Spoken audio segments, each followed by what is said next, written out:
Istanbul. Explosions and a towering fireball struck the heart of Saudi Arabia's oil empire on Saturday in an apparent wave of drone attacks claimed by Yemen's Houthi rebels. The blows knock out more than half the kingdom's oil output for days or more and threaten to drive up already high tensions between Iran and its foes in the Persian Gulf. The pre-dawn blasts on facilities on the state-run oil giant Aramco, which the rebel group claimed were carried out by a fleet of 10 drones, marked one of the most devastating strikes into Saudi's territory claimed by the Iranian allied Houthi in more than 4 years of war in Yemen. Let's watch this video.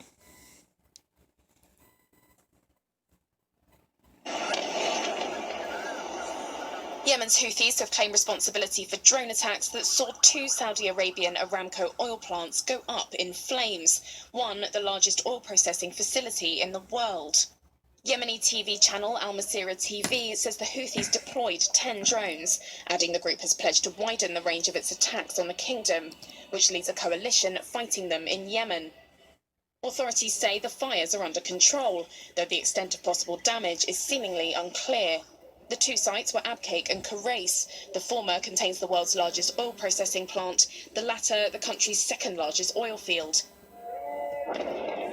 Saudi state TV reported that the kingdom's, quote, oil exports are ongoing.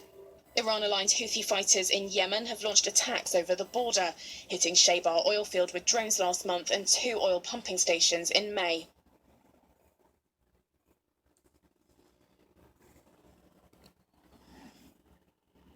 It was also the most serious attack on Saudi Arabia's oil infrastructure in decades, which include barrages of Scud missiles fired by Saddam Hussein's forces during the 1991 Gulf War. A NASA satellite image showed what appeared to be a long streak of black smoke flowing to the southwest from the Aramco site. An Aramco statement said production of 5.7 million barrels of crude was suspended by the attack from projectiles that represent more than half the kingdom's output and about 6% of global oil supply, a shortfall that could send oil prices sharply higher. The Aramco statement did not give any timeline on how long the oil production could be curtailed. In Washington, the Department of Energy said that the United States was prepared to tap U.S. emergency oil reserves if necessary to cover supply disruptions. The blast struck facilities in the district of Khurais and Abqaiq, something Saudi's officials said. That is more than 500 miles from the Houthi-controlled zones in Yemen, raising critical questions about Saudi Arabia's ability to defend its territory from Houthi missiles and drone attacks with apparent expanding range. The rebels' claim of responsibility, if confirmed, further highlight their rapidly advancing military prowess. Saudi Arabia and the United States accuse Iran of providing the Houthis with military equipment and technical expertise. A charge Tehran has denied. Houthi missiles have struck Saudi's sites before, including its oil infrastructure, but the latest strike on Aramco was a symbolic blow against a historical hub of the kingdom's oil riches. and the counterpiece and the centerpiece of Crown Prince Mohammed bin Salman's plans to remake the kingdom's economy. The company is preparing an The company is preparing an initial public offering intended to raise billions for an economic reform program campaigned by the Crown Prince to move the country away from its dependence on oil revenue. The attacks are likely to drive up global oil prices. When trading resumes after the weekend, the Saudi experts assess the damage. Benchmark Brent crude was just above $60 a barrel on Friday. In a phone call between President Flaming Hot Cheeto Trump and the Crown Prince on Saturday,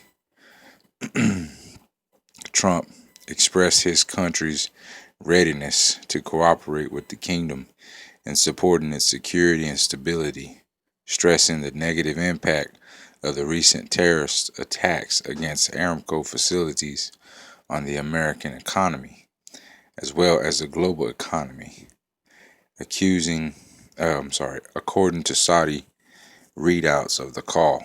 The Crown Prince told Flaming Hot Cheeto Trump that Saudi Arabia is willing and able to confront and deal with this terrorist aggression, according to the statement.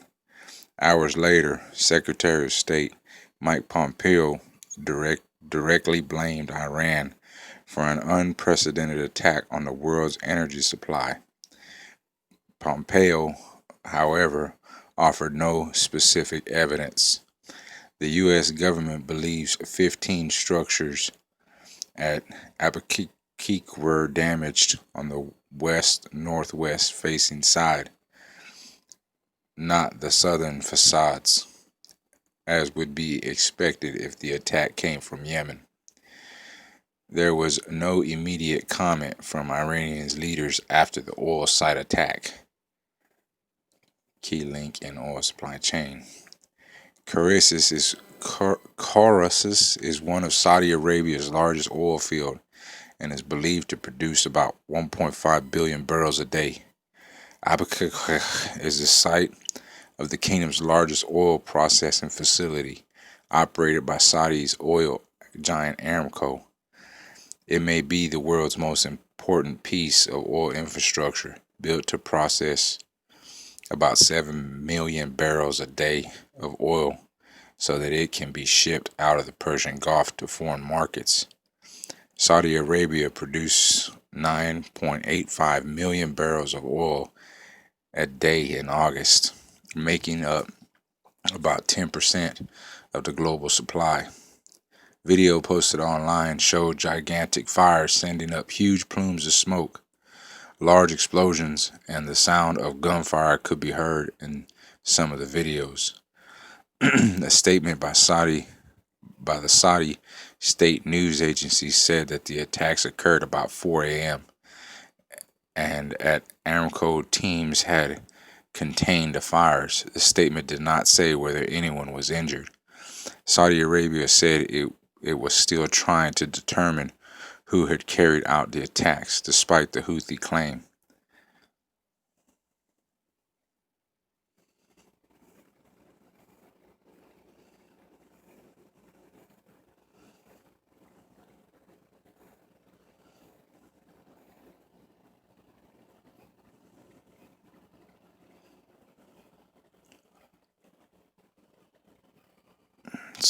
Colonel Tariq bin Saleh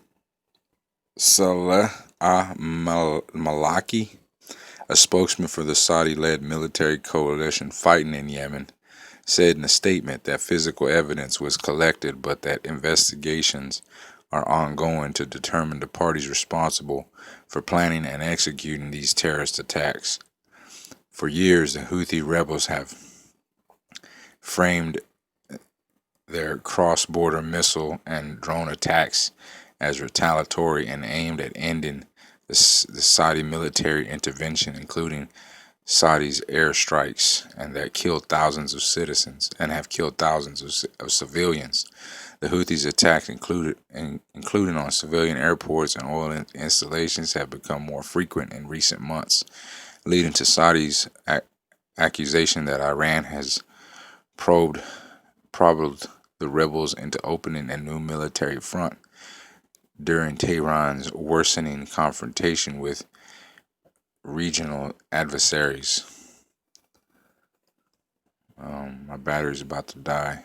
See if I can get this in. The Houthis have acknowledged their alliance with Iran, but denied acting on Tehran's orders. A Houthi military spokesman quoted by the rebel Al-Masirah news channel said the group's attack on Saudi Arabia would expand and become more painful as long as its aggression and siege continue. Bruce Riedel, former senior CIA officer and longtime expert on Saudi Arabia, said Iran is helping the Houthis, but that this overshadows the large problem of the Saudis' support of the war in Yemen. 5 years of coddling a reckless thug by two administrations has produced the worst humanitarian disaster in our time in Yemen, and now a threat of the world's energy securities, Riedel said. It's time for America to say Mohammed must go.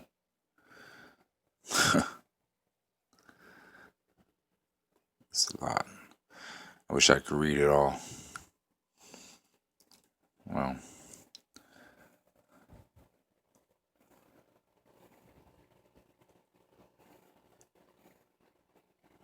I'll play this and we'll end it off on this one.